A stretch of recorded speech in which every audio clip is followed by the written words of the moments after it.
In this video, I just want to go over in more detail about blacklisting placement. Now, I've already spoken about this a little bit already in this section, because by now you should realize that while you're optimizing your funnel, you should still be keeping an eye on the placement, and if any of them spend at least 1 times the payout of the offer, then you should kill it. There are a few more rules which you can follow for killing placements, which I've slightly mentioned, I think, but I think it'd be quite good just to go through them in a list now, so you can keep an eye out for these. I was going to include this in the next section because these rules I usually follow more when I'm doing a run of network campaign and I'm targeting a lot of placements at once. But I think they're still good to include at the start, even if you especially if you're on a smaller budget and you want to make sure that you're not wasting any money on any bad placements.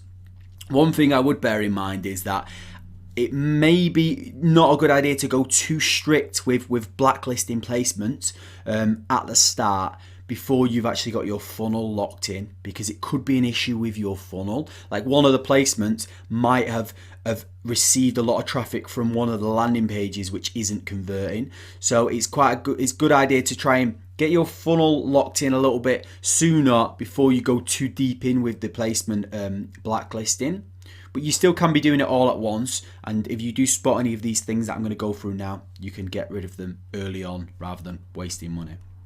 So here's my loose rules for blacklisting placements. It changes depending on how confident I am about an offer, or how confident I am about a whitelist that I've got, because I've got my own whitelists that I know convert for certain types of offers. I'm more confident with them, so I might be more lenient.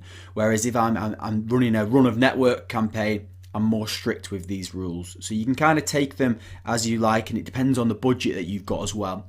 But obviously the first one, which you should know by now, is that if a placement or a widget is spent at over 1 times the payout and no conversion, we can get rid of that.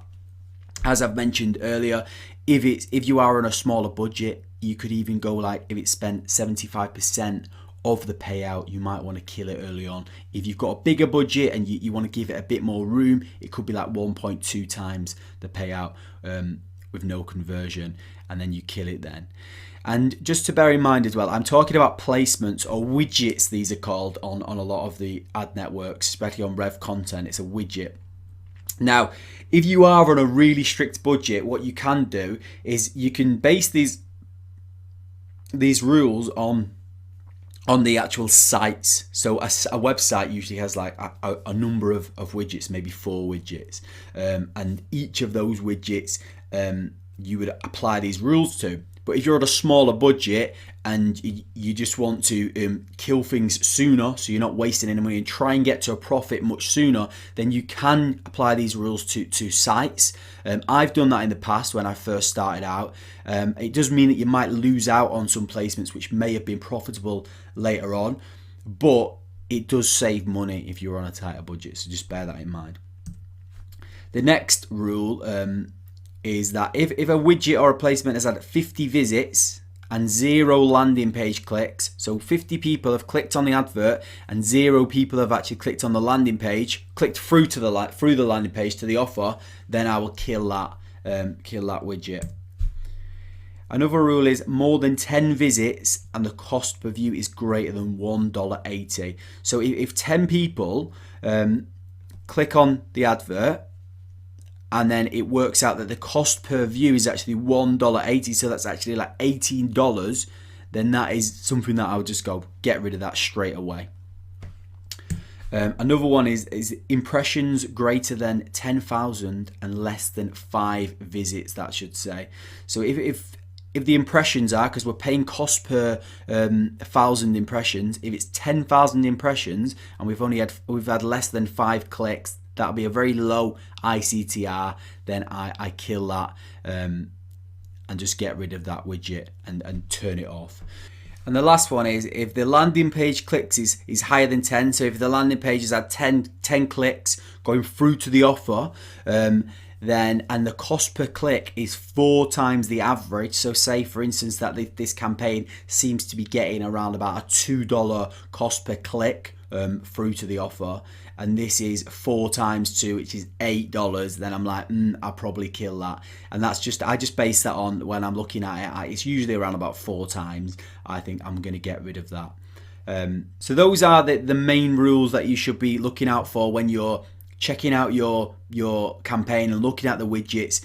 And if any of these stick out and you see that one of the placements ticks one of these boxes, then you can just blacklist it, get rid of it. So I'll show you in a second. Basically, you can just turn it off from inside the campaign, and then what you can do is actually add it to a blacklist. So it will save that into a blacklist. So then next time you're running a run of network campaign, it will never even touch that. It won't never show an advert to that widget. So it's good for these ones here if like it looks like bot traffic. So if something's had 50 visits and 0 landing page clicks, it might be some kind of bot. Something's not right. So you'll never even want to run any adverts to that. So you can add that to a blacklist. Or you could just turn it off in that campaign if you think it might just be because of the certain campaign. It might work for another genre, another angle in the future. You might not want to write it off altogether. But what you can do is you can do it manually like this, or you can actually use a tool inside of Volume which will do it for you and turn them off. Now I'll show you how this works now. It's when you're setting up the campaign, it's here. So this is as you go through the steps of the campaign, and the creatives are there. And then on the final stage, I think I showed you this when I was setting up the campaign. But this is the auto pausing. So you set the rules. So those rules that I've just talked about, then you set them, and then you can basically get it to turn off the widgets or different areas. I'll show you here. So you can, they're my rules now, but let's just create a new rule. So you can apply the rule to different things. So it could be a site or it could be a widget ID. So when the widget ID, when it reaches 1,000 impressions or 5 visits, this is when it will be paused once these conditions are met. So it's only in beta at the moment, so you've got to keep checking on it. I think I've seen a few things where it's turned it off when it shouldn't have turned it off, or it's left it running when it should have turned it off. But overall it does do the job if you want a more hands-off approach. I still think that you should be coming into your stats on a daily basis, especially at the start, to check out and look for these things yourself, because that's how you're going to become a good media buyer and you're going to become a good native ads affiliate, because you want to be able to spot these things yourself.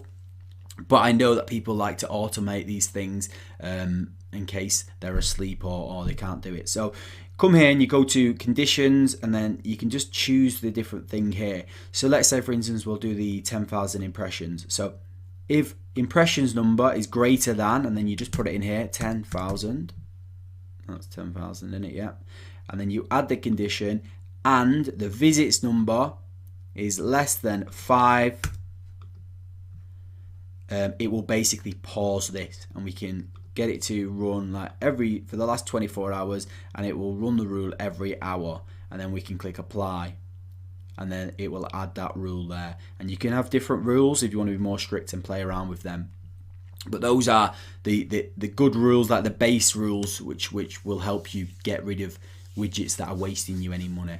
Also, just to add, when you use the auto pausing tool inside the campaign, it will just pause them for that campaign. But if you want to do it manually, or you want to add them to a blacklist, so in the future you don't target them with different campaigns, I'll just quickly show you how you do it here. So this is basically campaign that I'm running at the moment. This is one which has spent some money. I've turned this off. So this is how you could turn it off. If you're not happy with a widget and you want to do it manually, you can just turn them off inside here. If you want to add it to a whitelist, a blacklist, you just click on the little tick icon there and click add to list, and then you could just create a blacklist, and it could just be Sonus blacklist, no conversions. And then literally click save. And in future, when you create a campaign, you could do a run a network campaign, and you might not want to target any of those that you've blacklisted because you know they don't perform well, and you just choose that blacklist from the list when you're setting it up. Now I'm going to go into more detail about blacklists and whitelists in the next section, but that's just how you do it if you want to know how to do it at this stage.